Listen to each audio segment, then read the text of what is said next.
Hey guys, hopping on real quick to log my dinner. So I thought you'd like to follow along. So let me see if I can share my screen. My phone via cable. Perfect. Sharing is going on. Okay, perfect. Here's my dinner. I was traveling today. And so I know I needed a big, healthy dinner and just threw everything on. I did not pre-plan since we were away this weekend, and we decided to have tacos for dinner. I totally was going to have normal tacos with the shells, but I was just craving a big salad. So a taco salad it was. So let's start logging. So I'm going to go to my dinner. I'm going to add a food. So the base of my dinner was kale. So I'm just going to search kale. I had 70 grams, and I know that because I use a food scale. So I just had my bowl out. I set it to, tared it to 0, and I had 70 grams. If you don't use a food scale, you can probably just eyeball what you think a serving would be, because it's not like something with kale. It needs to be an exact science. You know, it's going to be like a 10-calorie difference. So it's not a big deal. I made my own dressing. I used an avocado pack. And so these are popping up quickly because they're my most recent one. And so I used that and I blended it with a garlic clove, lemon juice, some Dijon mustard, and hang on one second. Guys, what did I ask you? I asked you to please do that independently, please. Thank you. Sorry about that. So I blended it with lemon juice, Dijon mustard, and 1 garlic clove and water. All of that is so minimal. I'm not logging all of that, so I'm only going to log my avocado mash unit. And then it was tacos, and we had Kirkland's 8515 ground beef with just spices. I don't log spices. You shouldn't log spices.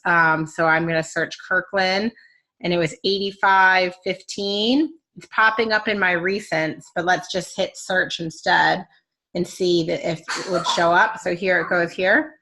I did have 4 ounces, but it was cooked. So if you remember, meat when it's cooked shrinks down by about 75%. So I'm going to take the 4 ounces and divide. Do I divide by 0.75? Yeah, so I had 5.33. And if a serving was 4, that means I had 1.33 servings. So 1.33. And you'll notice here I prefer to use my FitnessPal set on the decimal function. You could also use the fraction function and do 1 1/3 servings. Again, I like doing decimal just because because I'm using a food scale, it's exact. You could probably just eyeball your dinner too of how much meat you think you had if you're not weighing it out and you don't want to be overly penal about it. So that was the beef. I did have a refried beans in there. So here I'm using the scan function. Let me go back and do that slower. So see that little bar code to the upper right? See that right there? I'm going to hit that. And then I'm going to scan my item, my can of beans. Woo. Oh, yep. Let me try that one more time because it was kind of off-centered. So I'm not surprised it couldn't find it. There we go. Oh, it can't find it. What a bummer. I wanted to show this to you.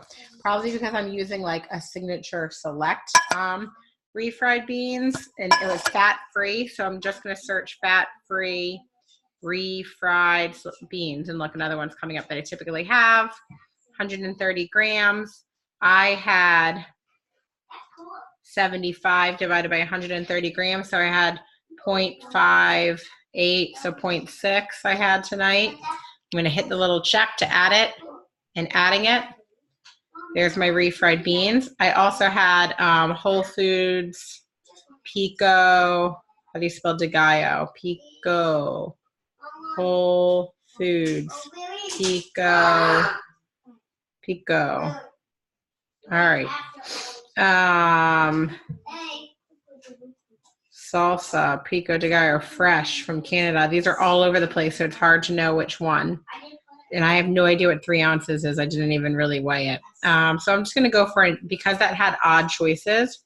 I'm just going to go for a normal Pico de Gallo. And it looks like, so Pico de Gallo. So like Chipotle, 1 serving is 20. I had about 20. So we'll just take a serving of that. So this is a good example of somewhere where I'm just kind of guessing, but it's not important because it's a low calorie thing. I had a red pepper in there.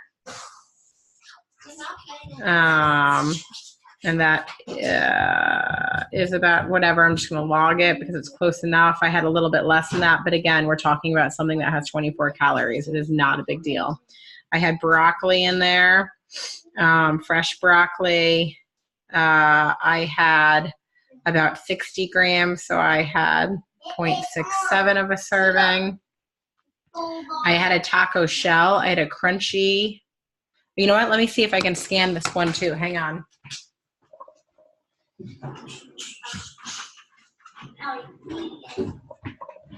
So let me try scanning this for you. So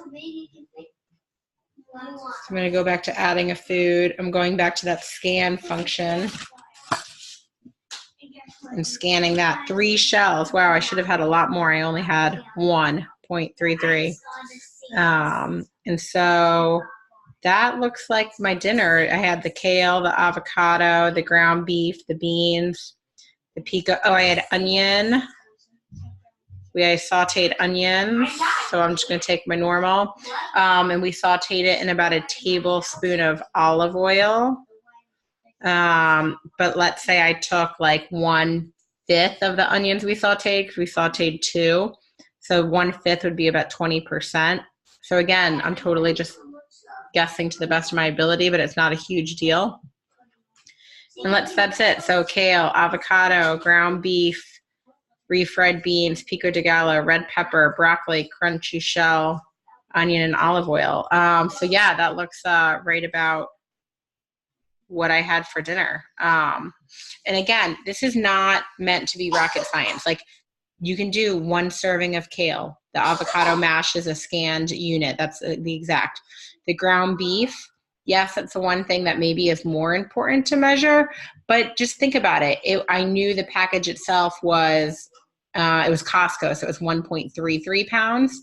So if I knew I wanted to have roughly 5 ounces, that's 16 plus 1/3 of 16, so another 5, so 21 ounces. So I probably would just divide it by 4, and that would have been my serving. So you can just divide the pan by 4 and eyeball it that way and know what you had.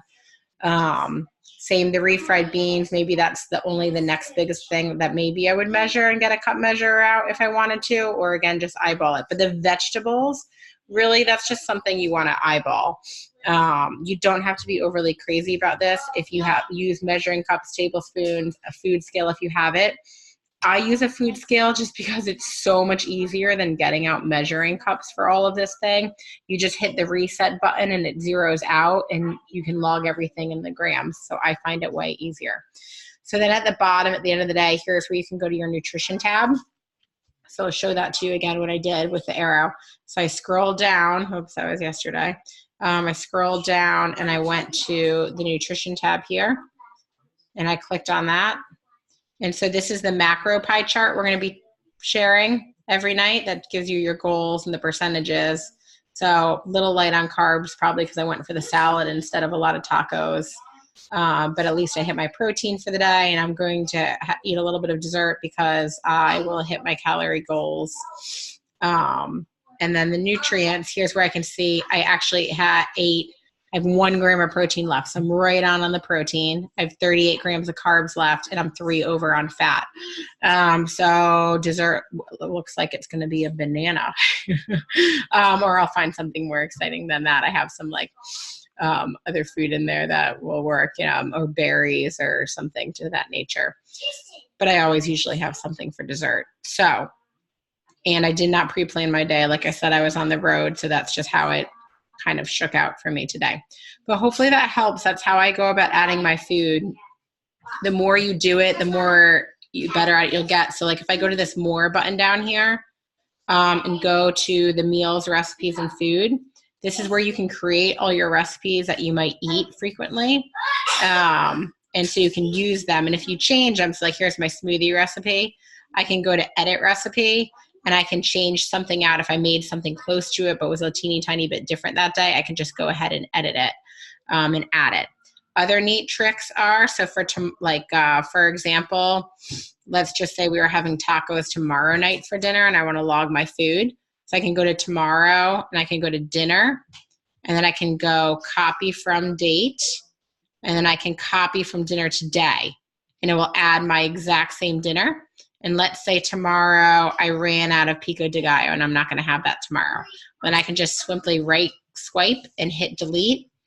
And then I can add any other new foods that I might change it up tomorrow a teeny tiny bit. And you can do this from many days ago. So I might be like, oh, I know I had that lunch 3 days ago that I'm going to have the same thing of. So I can go there and I can say copy from my lunch from Wednesday. And there copies it over. So you can do any date you really want. So that's a really neat function. And I'm just going to delete that out because I'm not going to have that tomorrow.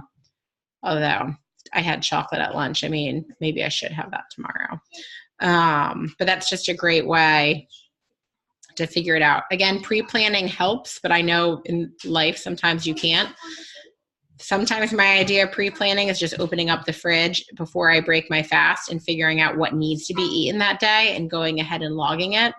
And then maybe adding in what I know I want to eat that day and logging it, and then seeing what holes I have to fill. But again, focusing on hitting totals first, protein second, and then over time you'll get really used to that mix of the carbs and the fat, and you'll get there. So there's many ways to, I'm going to stop this. Okay. So there's many ways to log your food. You don't have to have a food scale. I honestly find it easier than tablespoons and measuring cups, which is why I do. And it's like $10 on Amazon. They're cheap. So I enjoy that. But really keep in mind, like I said, I didn't log the garlic. And I didn't log the lemon juice. Little teeny tiny things on the margin don't matter. And it's okay to eyeball the vegetables. It's only the bigger ticket items that you want to be pretty close to exact. And don't forget the oils and things that you use when cooking the food, because that can add up too. So focus on the big important things. Eyeball the fruits and vegetables. And if it's minuscule, don't worry about it. Tracking your food should not be stressful. So if you have any questions, let me know. Thanks.